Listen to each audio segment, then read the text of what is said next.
శ్రీకాకుళం జిల్లా పలాస నియోజకవర్గ Telugu Desam party senior నాయకులు మాజీ PSCS chairman Duvvada Hemababu Chowdary media సమావేశంలో మాట్లాడుతూ ఈ రోజు రాష్ట్రంలో ఇటు నియోజకవర్గంలో ఫలితాలు చూస్తే ప్రజలు ఇంత పెద్ద ఎత్తున వ్యతిరేకత మీ ప్రభుత్వం ఉంది, అట్టే మీరు చేసిన అరాచకాలకు తప్పుడు పనులే కారణం.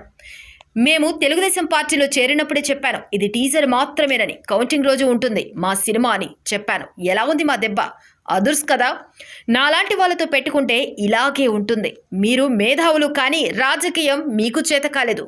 పొళ్ళును పక్కన పెట్టుకుంటే ఇలాగే ఉంటుంది ప్రతిఫలం. మరి పలాస నియోజకవర్గ ప్రజలు మాకు గుర్తించారు. రాబోయే రాజకీయాలకు ఉపయోగపడే నాయకులు వీరు అని మేము నిరూపించుకున్నాం. ఇప్పుడు చెప్పండి, మాజీ మంత్రివర్య గెలుపు ఎవరిది? నాకు సహకరించిన, నాతో పాటు నడిచిన పలాస నియోజకవర్గంలో 18 పంచాయతీ నాయకులతో అసమ్మతి ప్రారంభం నుండి గౌతు శిరీష గెలుపు వరకు నాతో నడిచిన నాయకులు, కార్యకర్తలు, నా అభిమానులకు నా హృదయపూర్వక నమస్కారములు తెలియజేస్తున్నాను.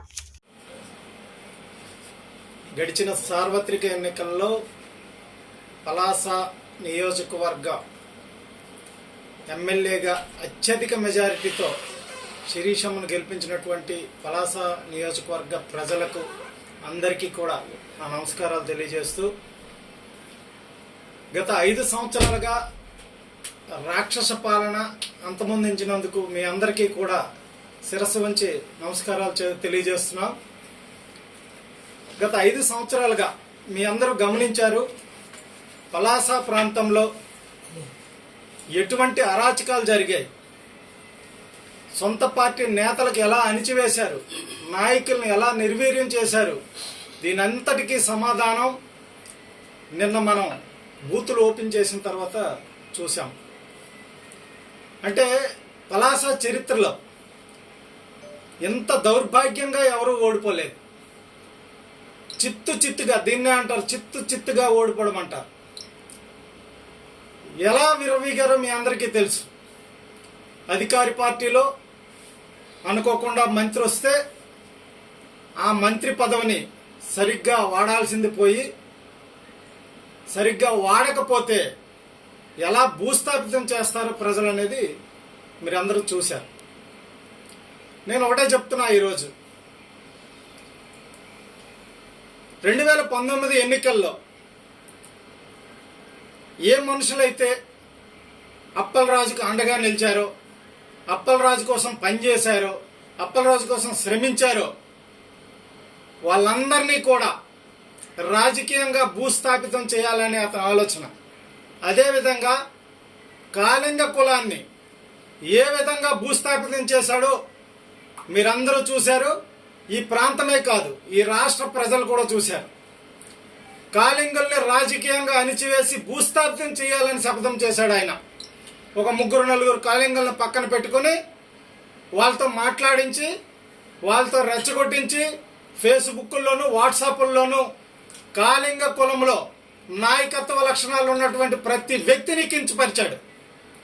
దానికి సమాధానమే ఈరోజు 44,000 చిల్లర మెజారిటీతో శిరీషమ్మను గెలిపించిందన్న సంగతి మర్చిపోకండి.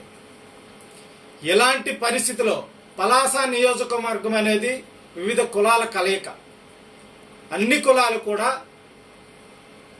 5,000, 10,000 తేడాలో సమానంగా ఉన్నటువంటి ప్రాంతం ఇది. ఈ ప్రాంతంలో రాజకీయాలు చేయాలనుకునేటప్పుడు ఎంత ఒళ్ళు దగ్గర పెట్టుకుని రాజకీయాలు చేయాలి. కులాల తాలూకా అభిమానాన్ని కోల్పోకూడదు. ఏ ఒక్క కులం అభిమానం కోల్పోయినా ఇలాంటి పరిస్థితులే రిపీట్ అవుతాయి. ఇది చూసి ఇక్కడ ఉన్నటువంటి కాళింగులు చాలా ఆనందపడ్డారు.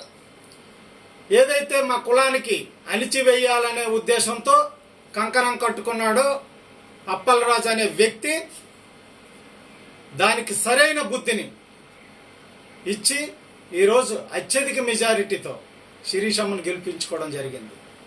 ఇక రాష్ట్రంలో చూస్తే ఎలా అయితే జగన్మోహన్ రెడ్డి అణిచివేసి నియంత పాలన చేయాలనుకున్నాడో, ఇక్కడ డాక్టర్ అప్పలరాజు కూడా అదే విధంగా చేయాలనుకున్నాడు. నేను ఒకటే అడుగుతున్నాను అప్పలరాజు గారికి, గతంలో పనిచేసినటువంటి నాయకులు నీ దగ్గర ఎందుకు లేరు? ఈరోజు చూసాం ఎలాంటి వాళ్ళతో నువ్వు ఎలక్షన్కి వెళ్ళావో, ఎలాంటి భంగపాటు పడ్డావో ఇవంతా కూడా మీకు గుణపాఠంగా నేర్చుకొని వచ్చే రాబోయే రోజుల్లో మీరు నిజాయితీ కలిగిన రాజకీయాలు నేర్చుకుంటారని మీకు సజెస్ట్ చేస్తున్నాను నేను.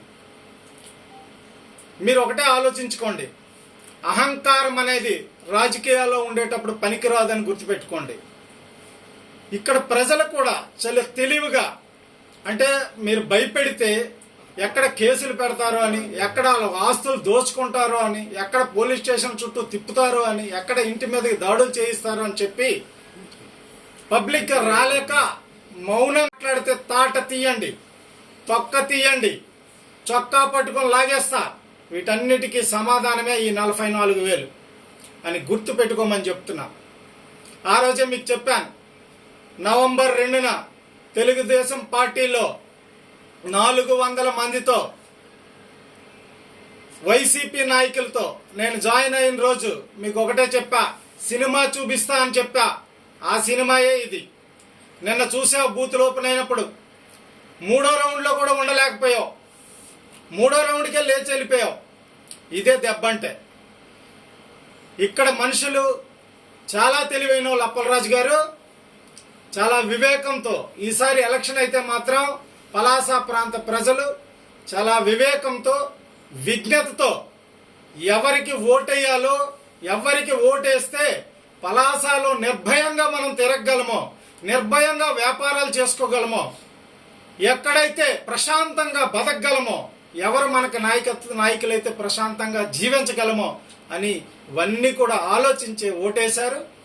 ఇక దయచేసి మీరు తట్టాబుట్టా సర్దుకొని మళ్ళీ మెడలో స్టెథోస్కోప్ పెట్టుకొని ప్రజలకు సర్వీస్ చేయాలని కోరుకుంటూ, కాలింగుల్ని కులాల్ని విభజించి నాయకత్వ లక్షణాలు ఉండే ప్రతి నాయకుడిని అణిచివేయాలని చూస్తే దాని తాలూకా పరిణామాలు ఇలాగే ఉంటాయని తెలియజేస్తూ, పలాస ప్రాంత ప్రజలకు శిరీషమ్మను 44,000 ఓట్లు మెజారిటీతో ఆమె యొక్క సంకల్పం ప్రతి చేనుకి నీరు, ప్రతి చేతికి పని అనే సంకల్పం నమ్మి మీ అందరూ కూడా ఓట్లేసినందుకు మీ అందరికీ మరోసారి ధన్యవాదాలు తెలియజేసుకుంటూ, వచ్చే పరిపాలనలో షబాష్ షరీఫ్సమ్మ అనిపించుకునే విధంగా మేమందరము కలిసికట్టుగా పనిచేసి రాష్ట్రంలో అలాగే కేంద్రంలో ప్రభుత్వం యొక్క సహాయాన్ని పొంది మంచి ప్రజల వద్ద మంచి మన్ననలు పొందుతామని ఆశిస్తూ మీ అందరికీ ధన్యవాదాలు తెలియజేసుకుంటున్నాను.